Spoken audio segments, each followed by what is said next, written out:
Transfusion-transmitted diseases. With the advancement of modern testing techniques, bacterial contamination has become the most common transfusion-transmitted risk, as current screening methods are highly effective at detecting most viral infections. To mitigate this risk, all platelet units must be tested for bacterial contamination prior to issue, since platelets are stored at room temperature, which supports bacterial growth. The American Association of Blood Banks, AABB, and the Food and Drug Administration, FDA, require blood donations to be tested for a comprehensive panel of transmissible diseases. These include hepatitis B virus, HBV, hepatitis B surface antigen, HBsAg, antibody to hepatitis B, E antigen, anti-HBe, antibody to hepatitis C virus, anti-HCV, hepatitis C virus, HCV, antibody to human immunodeficiency virus types 1 and 2, anti-HIV-1-2, HIV-1, antibody to human T lymphotropic virus types I and the KTLA-O, anti-HTLV-I/TTI, West Nile virus, WNV, Zika virus, syphilis, and Zika, Trypanosoma cruzi, the parasite responsible for Chagas disease. In addition to these, other organisms that can be transmitted through transfusion include cytomegalovirus, CMV, Babesia, a protozoan parasite, malaria, caused by Plasmodium species, and prions, such as those responsible for variant Creutzfeldt-Jakob disease. The term look back refers to a process in which recipients of blood or blood components are identified and notified if the donor was initially negative for a transmissible disease, but was later found to be infected or at high risk. This retrospective investigation helps prevent further transmission and allows for appropriate medical follow-up. Transfusion-associated graft versus host disease. TA-GVHD is a rare but often fatal complication in which transfused immunocompetent lymphocytes attack the recipient's tissues. This occurs because the immunocompromised host is unable to reject the donor's immune cells. The condition can also develop in immunocompetent individuals when there is a partial HLA match, specifically when the recipient is heterozygous for human leukocyte antigen HLA haplotypes and receives blood from a homozygous donor who shares one matching haplotype. The mismatch allows the donor lymphocytes to recognize the recipient's tissues as foreign and initiate an immune attack. Transfusion-related sepsis.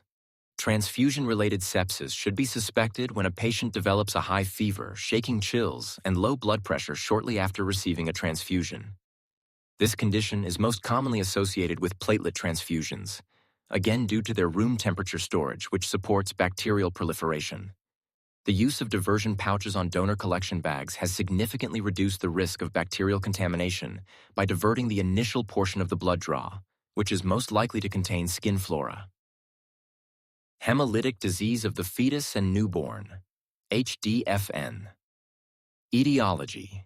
Hemolytic disease of the fetus and newborn occurs through a series of immunologic events. First, the infant inherits an antigen from the biological father that is foreign to the mother. Second, the mother possesses an IgG antibody directed against this antigen, which may have developed due to previous pregnancies or prior transfusions. Third, the maternal IgG antibody crosses the placenta and binds to the fetal red blood cells. Fourth, these antibody-coated fetal cells are removed from circulation, leading to fetal anemia and elevated bilirubin levels, hyperbilirubinemia. Fifth, the bilirubin, which has a strong affinity for lipid-rich tissues such as the skin and brain, acts as a neurotoxin, potentially causing kernicterus, a form of brain damage. Lastly, phototherapy is the first-line treatment, while exchange transfusion is used when phototherapy alone is not sufficient. Intrauterine transfusion. Intrauterine transfusion is a specialized procedure used to treat severe cases of HDFN before birth. First, the AABB recommended titer method involves using saline with anti-human globulin, AHG, and incubating the sample for 60 minutes at 37 degrees Celsius. Second, the critical titer for most antibodies is 16 at the AHG phase, while for anti-KEL, anti-K antibodies, the critical titer is 8. These titers are used to monitor the pregnancy. Third, ultrasound and color Doppler ultrasonography are employed to assess the severity of the disease in the fetus. For the transfusion itself, the purpose is to provide compatible red blood cells that will not be destroyed by maternal antibodies. The selected unit should be Group O and Rhd negative. Negative for the antigen targeted by the maternal antibody. Compatible with maternal serum or plasma. Irradiated to prevent graft versus host disease. From a CMV seronegative donor or leukocyte reduced. Negative for hemoglobin S, HbS, and less than 7 days old. Exchange transfusion.